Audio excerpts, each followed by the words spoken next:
Welcome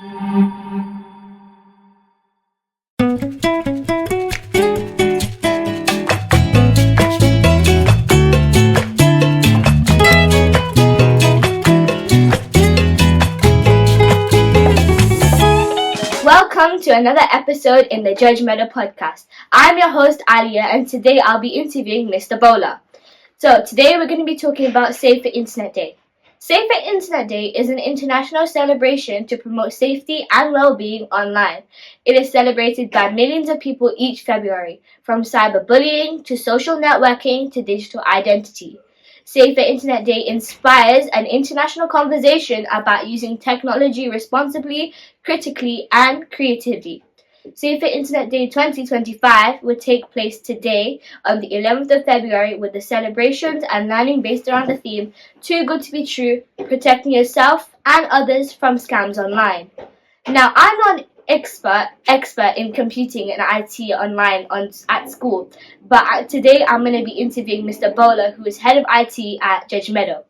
So, how can we recognize if a website we're on is legitimate or a fraud?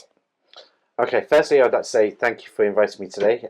It's great, and we have to also make sure that, firstly, that we understand that IT does help us in life, and it's a crucial part of our now working lives. But there are now other aspects of it where there's scamsters or there's people who are causing fraud, and the stats alone just show us that like 51% of them are impersonating fraud, or there's 42% of us are fake goods that are being distributed through other channels. So we have to be now, we'll have to educate ourselves really. So going back to your question, it's asked us about what makes a legitimate site or doesn't, and so on. But for us, we all need to be aware that the web address, that's key, that's number one, because in the web address it should say HTTPS. So the S stands for it being a secure site. It's also got the padlock in there. So with the padlock, it indicates that, again, there's some encryption in the background, so that it's harder for other people to get your personal details. Other things like spelling, punctuation, grammar, if those things are, and there's errors in there, then it just indicates that it's a phony, fake site. Other things like contact details. If they have their contact details there, and it's got telephone number, address, and so on, you could call them and find out and follow it up. So again, that makes it more legitimate. Those are the main aspects when it comes to looking at sites that you may think are fraudulent or legitimate. How is changing technology like a generative AI going to impact the approach of scammers?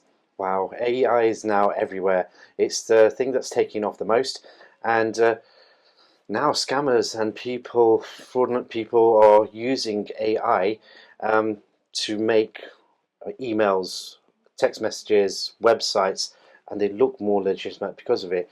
And they even get to a point where they're doing voice messages, and also other elements like adverts that are on marketing adverts that are put up.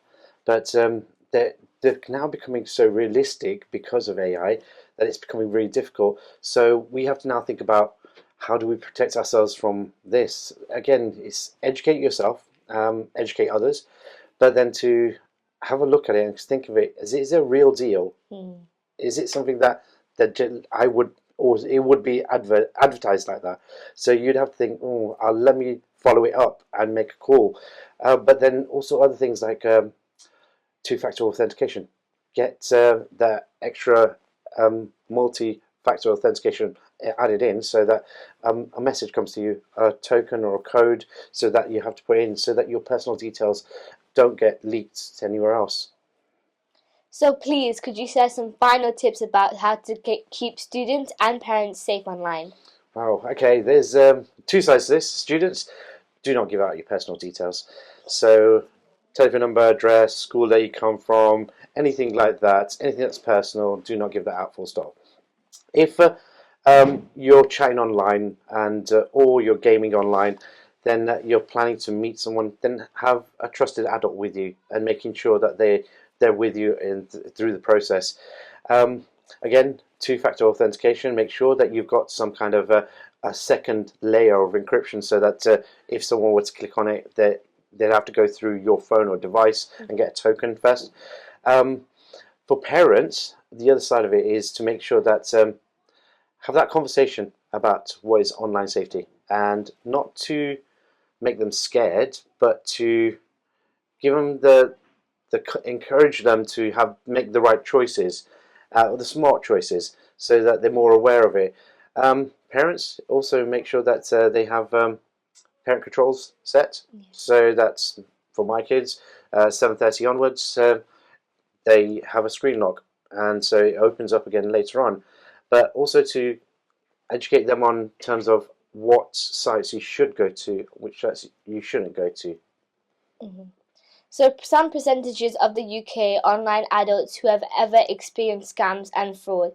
51% is an impersonation fraud, counterfeit goods scam would be 42%, and investment, pension or get-rich-quick scam is 40%.